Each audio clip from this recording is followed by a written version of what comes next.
नमस्कार केबे एमिति लागिछि कि गोटे नुआ अभ्यास पई प्रथमे बहुत जोश थाए किंतु किछि दिन परे से जोश कुआडे उभेई जाए। आज आमे सही विषय कथा हेबा जेम्स क्लियर को बहुत प्रसिद्ध बही एटॉमिक हैबिट्स रो एक सरल विश्लेषण करिबा जेउथरे छोट छोट परिवर्तन केमिति बड़ सफलता आनी पारे से विषय जानिबा। तेबे चलंतु आरंभ करिबा।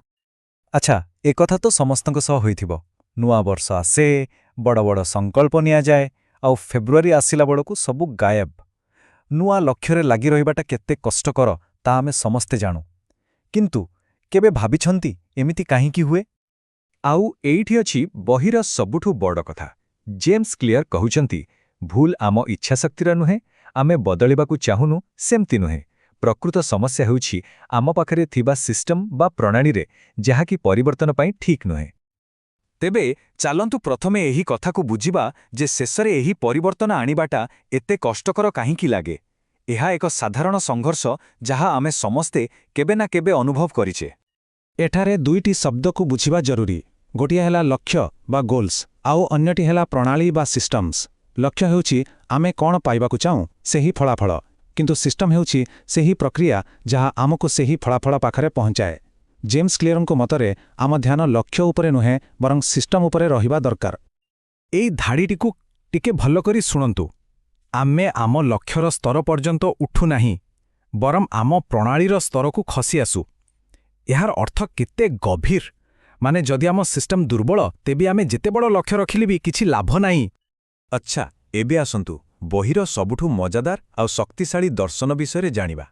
ताहा हेउछि प्रतिदिन मात्र 1% भल हेबार जादू। तेबे एटॉमिक हैबिट कहिले कोन बुझाए? देखंतु एहा एको एते छोट आउ सरल अभ्यास जे ताहा करिबाकू किछि कष्ट लागेनी, किंतु ठीक गोटे परमाणु भली एहारी भितरे प्रचुर शक्ति लुचि रही थाए आउ एहा ही चक्रबुद्धि विकासर मूलदुआ।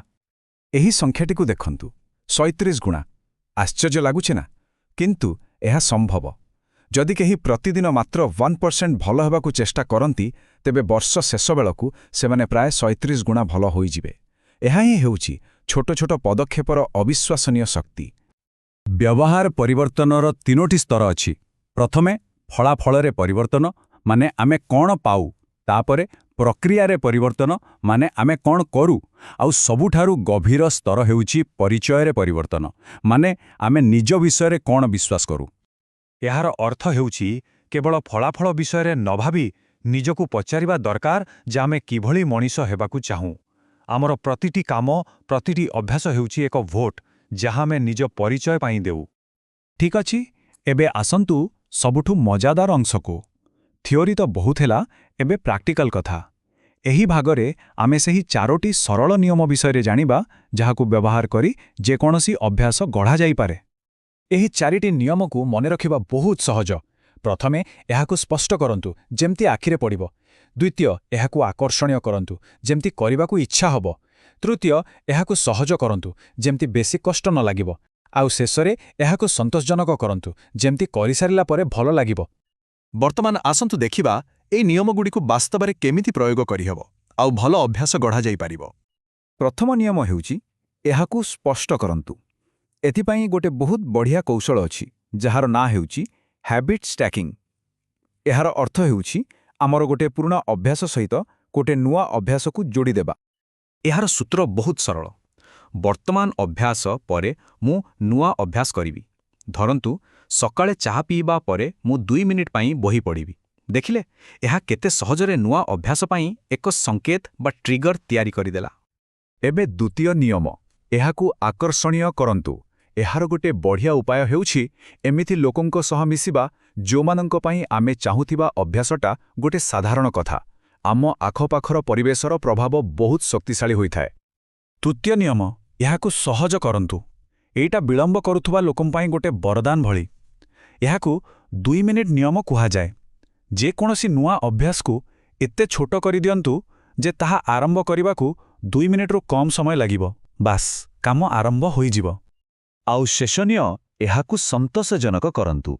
एथिपाई एक हैबिट ट्रैकर बा अभ्यासर हिसाब रखिबा बहुत काम दिए। जेतेबेले आमे निजरा प्रगति को निज आखिरे देखु ताहा तुरंत खुशी दिए। आउ सबुठु बड़ कथा एही चेन को भांगिबाकू नाही। ए पर्यंत आमे भल अभ्यास गढ़िबा विषय कथा हेले, किंतु खराब अभ्यास रु केमिति मुक्ति मिलिबो? ଖୁସିର କଥା ହେଉଛି ଏଥିପାଇଁ କୌଣସି ନୂଆ ନିୟମ ନାହିଁ, ସେହି ସମାନ ଢାଞ୍ଚା ହିଁ କାମ କରେ, କେବଳ ଟିକେ ଓଲଟା ଭାବରେ। ଏହି ସାରଣୀଟିକୁ ଦେଖନ୍ତୁ, କେତେ ସରଳ। ଖରାପ ଅଭ୍ୟାସ ଭାଙ୍ଗିବା ପାଇଁ ଆମକୁ ସେହି 4ଟି ନିୟମକୁ ଠିକ୍ ଓଲଟାଇ ଦେବାକୁ ପଡ଼ିବ। ମାନେ ତାକୁ ଅଦୃଶ୍ୟ କରନ୍ତୁ, ଅନାକର୍ଷଣୀୟ କରନ୍ତୁ, କଷ୍ଟକର କରନ୍ତୁ ଆଉ ଅସନ୍ତୋଷଜନକ କରନ୍ତୁ। ଆଉ ଏହା ଏକ ବହୁତ ବଡ଼ ଶିକ୍ଷା। ଆତ୍ମନିୟନ୍ତ୍ରଣର ପ୍ରକୃତ ରହସ୍ୟ ଇଚ୍ଛାଶକ୍ତିରେ ନୁହେଁ। ଏହାର ରହସ୍ୟ ହେଉଛି ନିଜ ପରିବେଶକୁ ଏମିତି ଭାବେ ସଜାଇବା ଯେପରି ଇଚ୍ଛାଶକ୍ତିର କମ୍ ଆବଶ୍ୟକତା ପଡ଼ିବ। ଖରାପ ଅଭ୍ୟାସର ସଙ୍କେତଗୁଡ଼ିକରୁ ନିଜକୁ ଦୂରେଇ ରଖିବା ହିଁ ସବୁଠୁ ବୁଦ୍ଧିମାନର କାମ। ତେଣୁ ସମଗ୍ର ଆଲୋଚନାର ସାରାଂଶ ହେଉଛି ଏହା, ନିଜ ଅଭ୍ୟାସର ଶିକାର ହେବା ବନ୍ଦ କରି ତାର ନିର୍ମାତା ହେବା ଦରକାର। ନିୟନ୍ତ୍ରଣ ଆମ ହାତରେ ହିଁ ଅଛି। ତେବେ ଶେଷରେ ସମସ୍ତଙ୍କ ପାଇଁ ଏହି ପ୍ରଶ୍ନଟି ରହିଲା, ଆମେ ଯେଉଁଭଳି ବ୍ୟକ୍ତି ହେବାକୁ ଚାହୁଁ ସେଥିପାଇଁ ଆଜିଠାରୁ କେଉଁ ଛୋଟ ମାତ୍ର 1% ପରିବର୍ତ୍ତନ ଆଣିପାରିବା। ମନେ ରଖିବା ଉଚିତ ଯେ ଏହି ଛୋଟ ପଦକ୍ଷେପ ହିଁ ଏକ ବଡ଼ ଯାତ୍ରାର ଆରମ୍ଭ।